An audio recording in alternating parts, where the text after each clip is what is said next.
వినుకొండలో నడి రోడ్డు మీద మా వైఎస్ఆర్ కాంగ్రెస్ పార్టీ కార్యకర్తని అత్యంత అమానుషంగా నరికి చంపినటువంటి విజువల్స్ చూసాం. దాని మీద పెద్ద ఎత్తున ఢిల్లీలో నిరసన కార్యక్రమాన్ని చేపట్టేటువంటి సందర్భాలు మీరు చూశారు. దాదాపు 35 మంది పైచిలకు ప్రాణాలు పట్టున పెట్టుకున్నారు. అనేక రకాలైనటువంటి ఆస్తుల ధ్వంసం చేశారు. బుల్డోజర్లతో మా కార్యకర్తలు మా నాయకులకు సంబంధించినటువంటి ఆస్తుల్ని కొలగొట్టేటువంటి కార్యక్రమాన్ని చేశారు. ప్రభుత్వ ఆస్తుల మీదకి వెళ్ళారు. ఒక పక్క విధ్వంసం సృష్టిస్తూ పూర్తిగా లా అండ్ ఆర్డర్ని గాలికి వదిలేసి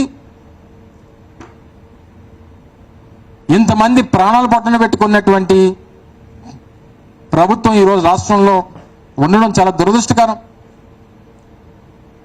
ఈరోజు దాంతోపాటు అనేక అంశాలు,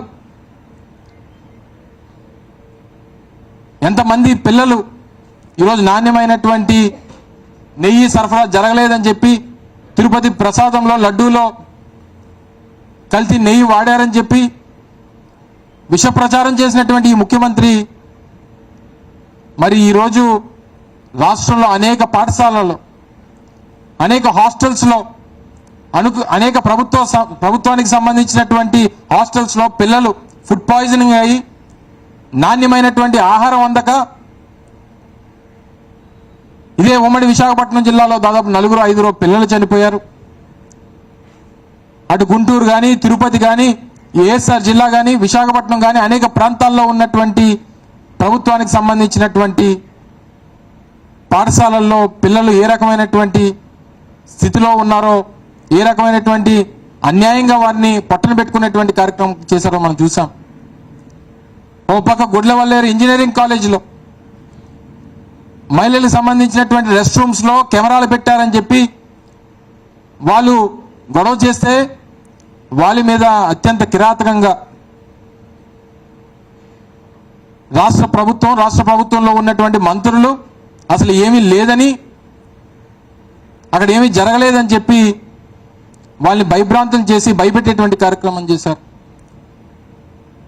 విజయవాడ ఫ్లడ్స్ని, ఓ పక్క విజయవాడలో ఫ్లడ్స్ ఫ్లో ఎక్కువ ఉంది, జాగ్రత్తలు తీసుకోవాలని చెప్పి ఒక పక్క ఇంజనీర్లు చెప్తే, ఇరిగేషన్ సంబంధించిన ఇంజనీర్లు ప్రభుత్వాన్ని హెచ్చరిస్తే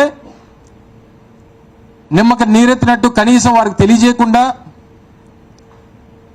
పూర్తిగా జగన్మోహన్ రెడ్డి గారు చెప్పినట్టు మొన్న విజయవాడలో జరిగినటువంటి విధ్వంసానికి అది ప్రకృతి వైపరీత్యం కాదు, ఈ ప్రభుత్వం చేసినటువంటి కార్యక్రమం అని చెప్పి అనేక సందర్భాలు చెప్తే అక్కడ గొడవలు జరుగుతూ ఉంటే దాన్ని డైవర్ట్ చేయాలి.